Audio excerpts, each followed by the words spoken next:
नमस्कार, मैं हूं करिश्मा शर्मा और मेरे YouTube चैनल लीगल एजुकेशन में आपका स्वागत है। मस्जिद बनने के 330 साल बाद शुरू हुई थी हकीकी जंग। 134 साल चली कानूनी लड़ाई की ये है पूरी कहानी। भगवान श्री राम की नगरी अयोध्या में 22 जनवरी 2024 को श्री राम मंदिर में रामलला की प्राण प्रतिष्ठा होगी। इस अवसर को खास बनाने के लिए व्यापक तैयारियां की जा रही हैं। मंदिर के उद्घाटन के साथ ही अयोध्या में बना राम मंदिर भारत समेत दुनिया भर में फैले हिंदुओं के लिए आस्था का बड़ा केंद्र बनकर उभरेगा। आज जो भव्य राम मंदिर बन रहा है उसके पीछे दशकों तक चली लंबी कानूनी लड़ाई है। अयोध्या राम मंदिर निर्माण का सफर काफी चुनौतियों भरा रहा है। बाबरी विवाद, अदालतों में चली लंबी लड़ाई और फिर शीर्ष अदालत के फैसले के बाद मंदिर का निर्माण शुरू होना। आइए अब आपको इतिहास में लेकर चलते हैं। कहानी 1526 से शुरू होता है। ये वो साल था जब मुगल शासक बाबर भारत आया। 2 साल बाद बाबर के सूबेदार मिर्बाकी ने अयोध्या में एक मस्जिद बनवाई। यह मस्जिद उसी जगह बनी जहां भगवान राम का जन्म हुआ था। बाबर के सम्मान में मिर्बाकी ने इस मस्जिद का नाम बाबरी मस्जिद दिया। ये वो दौर था जब मुगल शासन पूरे देश में फैल रहा था। मुगलों और नवाबों के शासन के दौरान 1528 से 1853 तक इस मामले में हिंदू बहुत प्रभावी नहीं हो पाए। 19वीं सदी में मुगलों और नवाबों का शासन कमजोर पड़ने लगा। अंग्रेज हुकूमत प्रभावी हो चुकी थी। इस दौर में हिंदुओं ने यह मामला उठाया और कहा कि भगवान राम के जन्म स्थान मंदिर को तोड़कर मस्जिद बना ली गई। इसके बाद से रामलला के जन्मस्थल को वापस पाने की लड़ाई शुरू हुई। मिर्बाकी के मस्जिद बनाने के 330 साल बाद 1858 में लड़ाई कानूनी हो गई। जब पहली बार परिसर में हवन पूजन करने पर FIR हुई। अयोध्या रिविजिटेड किताब के मुताबिक 1 दिसंबर 1558 को अवध के थानेदार शीतल दुबे ने अपनी रिपोर्ट में बताया कि परिसर में चबूतरा बना है। ये पहला कानूनी दस्तावेज है जिसमें परिसर के अंदर राम के प्रतीक होने के प्रमाण हैं। इसके बाद तारों की एक बाड़ खड़ी कर विवादित भूमि के आंतरिक और बाहरी परिसर में मुस्लिमों और हिंदुओं को अलग अलग पूजा और नमाज की इजाजत दी गई। 1558 में हुई घटना के 27 साल बाद 1885 में राम जन्मभूमि के लिए लड़ाई कोर्ट पहुंची, जब निर्मोही अखाड़े के महंत रघुवर दास ने फैजाबाद के कोर्ट में स्वामित्व को लेकर दीवानी मुकदमा दायर किया।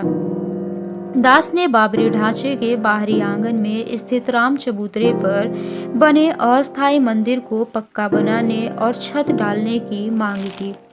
जज ने फैसला सुनाया कि वहां हिंदुओं को पूजा अर्चना का अधिकार है, लेकिन वे जिलाधिकारी के फैसले के खिलाफ मंदिर को पक्का बनाने और छत डालने की अनुमति नहीं दे सकते। एक और जहां देश भर में अंग्रेजों के खिलाफ आंदोलन चलाकर आजादी लेने की मुहिम चल रही थी, वहीं दूसरी ओर राम जन्मभूमि की लड़ाई भी जारी रही। देश के आजाद होने के 2 साल बाद 22 दिसंबर 1949 को ढांचे के भीतर गुंबद के नीचे मूर्तियों का प्रकटीकरण हुआ।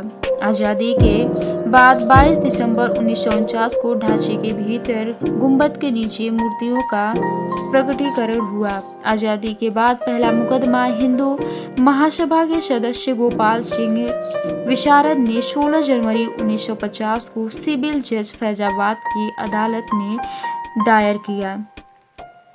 विशारद ने ढांचे के मुख्य गुंबद के नीचे स्थित भगवान की प्रतिमाओं की पूजा अर्चना की मांग की। करीब 11 महीने बाद 5 दिसंबर 1950 को ऐसी ही मांग करते हुए महंत रामचंद्र परमहंस ने सिविल जज के यहाँ मुकदमा दाखिल किया। मुकदमे में दूसरे पक्ष को संबंधित स्थल पर पूजा अर्चना में बाधा डालने से रोकने की मांग रखी गई।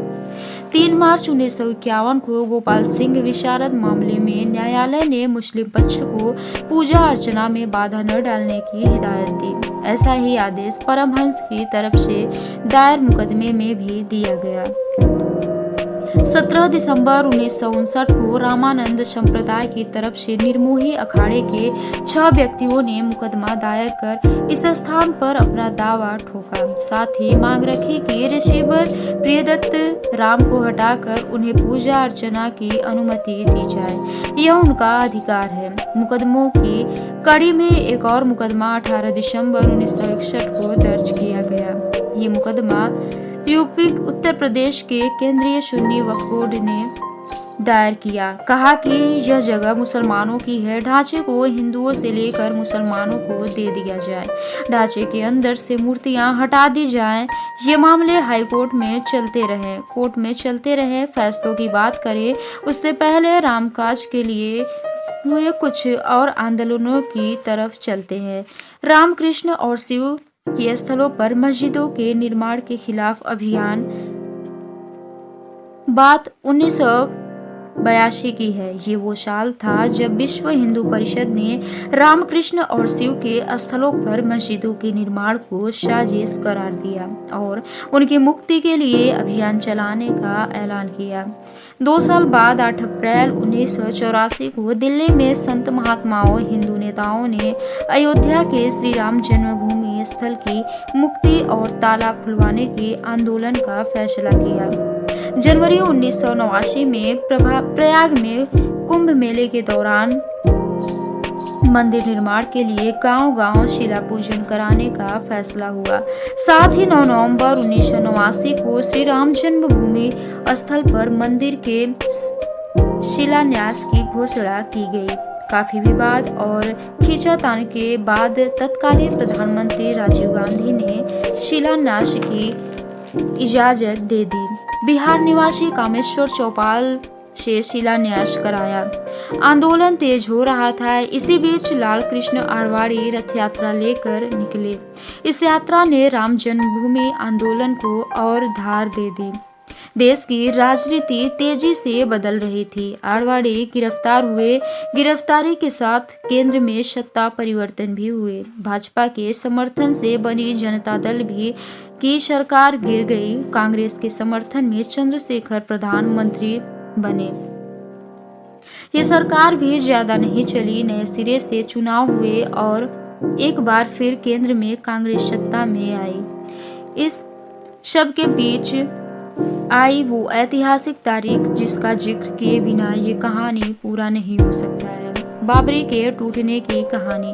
तारीख थी 6 दिसंबर 1992। इस दिन अयोध्या पहुंचे हजारों कारसेवकों ने विवादित ढांचा गिरा दिया। इसकी जगह इसी दिन शाम को अस्थायी मंदिर बनाकर पूजा अर्चना शुरू कर दी। केंद्र की तत्कालीन पीवी नरसिम्हा राव सरकार ने राज्य की कल्याण सिंह सरकार सहित अन्य राज्यों की भाजपा सरकारों को भी बर्खास्त कर दिया। उत्तर प्रदेश सहित देश में कई जगह सांप्रदायिक हिंसा हुई, जिसमें थाना में ढांचा ध्वंस मामले में भाजपा के कई नेताओं समेत हजारों लोगों पर मुकदमा दर्ज कर दिया गया।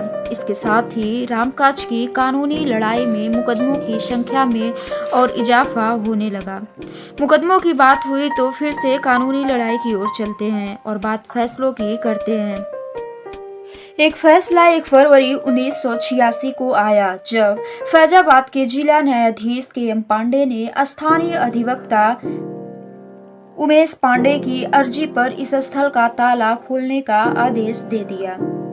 फैसले के खिलाफ इलाहाबाद उच्च न्यायालय की लखनऊ खंडपीठ में दायर अपील खारिज हो गई। बाबरी ढहाए जाने के 2 दिन बाद 8 दिसंबर 1992 को अयोध्या में कर्फ्यू लगा था।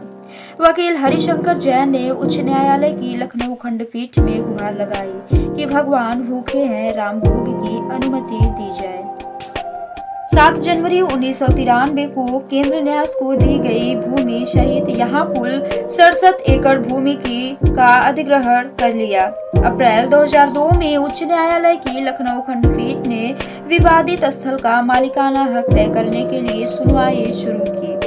हाईकोर्ट ने 5 मार्च 2003 को भारतीय पुरातत्व सर्वेक्षण को संबोधित स्थल पर खुदाई का निर्देश दिया।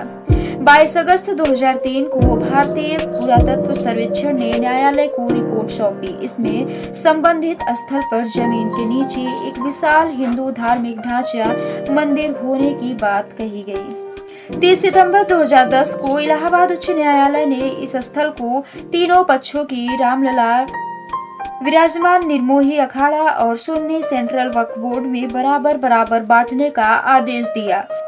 न्यायाधीशों ने बीच वाले गुंबद के नीचे जहां मूर्तियां थी उसे जन्म स्थान माना। इसके बाद मामला सुप्रीम कोर्ट पहुंचा। 21 मार्च 2017 को सुप्रीम कोर्ट ने मध्यस्थता से मामले सुलझाने को कहा। यह भी कहा कि दोनों पक्ष राजी हो तो वह भी इसके लिए तैयार हैं। 6 अगस्त 2019 को सुप्रीम कोर्ट ने प्रतिदिन सुनवाई शुरू की। 16 अक्टूबर 2019 को सुप्रीम कोर्ट में सुनवाई पूरी हुई और कोर्ट ने फैसला सुरक्षित रख लिया। इससे पहले 40 दिन लगातार सुप्रीम कोर्ट में सुनवाई हुई। 9 नवंबर 2019 को 134 साल से चली आ रही लड़ाई में अब वक्त था अंतिम फैसले का। 9 नवंबर 2019 को सुप्रीम कोर्ट ने संबंधित स्थल को श्री राम जन्मभूमि माना और 2.77 एकड़ भूमि रामलला के स्वामित्व की मानी। वही निर्मोही अखाड़ा और सुन्नी वक्फ बोर्ड के दावों को खारिज कर दिया गया। इसके साथ ही कोर्ट ने निर्देश दिया कि मंदिर निर्माण के लिए केंद्र सरकार 3 महीने में ट्रस्ट बनाए और ट्रस्ट निर्मोही अखाड़े के एक प्रतिनिधि को शामिल करे। इसके अलावा यह भी आदेश दिया कि उत्तर प्रदेश की सरकार मुस्लिम पक्ष को वैकल्पिक रूप से मस्जिद बनाने के लिए 5 एकड़ भूमि किसी उपयुक्त स्थान पर उपलब्ध कराए। इसी के साथ दशकों से चली आ रही लंबी कानूनी लड़ाई समाप्त हो गई। अब बारी थी निर्माण की। 5 फरवरी 2020 को प्रधानमंत्री नरेंद्र मोदी ने अयोध्या में मंदिर निर्माण के लिए राम जन्मभूमि तीर्थ क्षेत्र ट्रस्ट की घोषणा की। ठीक 6 महीने बाद 5 अगस्त 2020 को अयोध्या में राम मंदिर की आधारशिला रखी गई, जिसमें पीएम मोदी शामिल हुए। अब 22 जनवरी 2024 को मंदिर में भगवान राम की प्राण प्रतिष्ठा होगी, जिसके बाद मंदिर लोगों के लिए खुल जाएगा, जहां प्रत्येक लोग इस दिन का इंतजार कर रहे हैं। वहीं राम मंदिर के प्राण प्रतिष्ठा कार्यक्रम में शामिल होने से कुछ विपक्षी नेताओं ने सीधे तौर पर मना कर दिया है।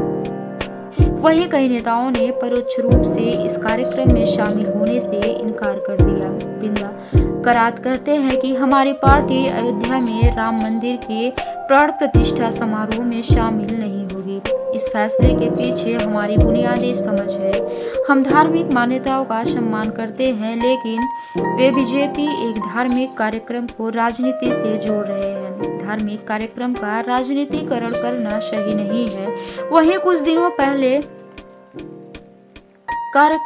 राज्यसभा का सांसद कपिल सिब्बल कहते हैं कि मेरे दिल में तो राम है, मैं कोई दिखावे के लिए काम नहीं करता हूँ। राम ने मुझे इस हद तक यहाँ ला दिया है तो कुछ सही ही कर रहा हूँगा। वहीं स्वामी रामप्रसाद मौर्य ने अयोध्या में रामलला के प्राण प्रतिष्ठा कार्यक्रम को धोखा बताया। और तेजस्वी यादव कहते हैं कि लोगों को भूख लगेगी तो मंदिर जाएंगे, वहां खाना मिलेगा, वहां उल्टा दान मांग लेंगे। इसके साथ ही वो कहते हैं कि पैर कटेगा तो लोग मंदिर जाकर पंडित को नहीं दिखाएंगे, हॉस्पिटल जाकर डॉक्टर को दिखाएंगे। जहाँ तक बात राम मंदिर की है तो राम मंदिर भगवान सनातन धर्म के विश्वास और आस्था का केंद्र है, न कि राजनीतिक मुद्दा का। और जहाँ तक देखने में ऐसा प्रतीत होता है कि अभी भी आस्था भगवान और सनातन धर्म के बीच काफी दूरियां हैं, जिन्हें मिटाने की जरूरत है। इसके लिए अगर राम मंदिर बन रहा है तो इसे देश के सभी नागरिकों, तो चाहे वे किसी भी धर्म के हो, उन्हें चाहिए कि भगवान श्री राम मंदिर का आदर और सम्मान करें। लेकिन सनातन धर्म के ही कुछ लोग ऐसे भी हैं जो राजनीतिक महत्वाकांक्षी और विकृत मानसिकता की वजह से राम मंदिर का विरोध कर रहे हैं, जबकि उन्हें ऐसा नहीं करना चाहिए। विपक्षी जो भी पार्टियां हैं वो राम मंदिर को बीजेपी की राम मंदिर बताती हैं, जो कि आने वाले समय के लिए चिंता का विषय है और कहीं न कहीं नुकसानदेह भी है। 22 जनवरी को वार्षिक पर्व के रूप में मनाना चाहिए। जिस प्रकार हम दिवाली का त्यौहार मनाते हैं, उसी प्रकार हमें इस दिन भी दिवाली मनानी चाहिए।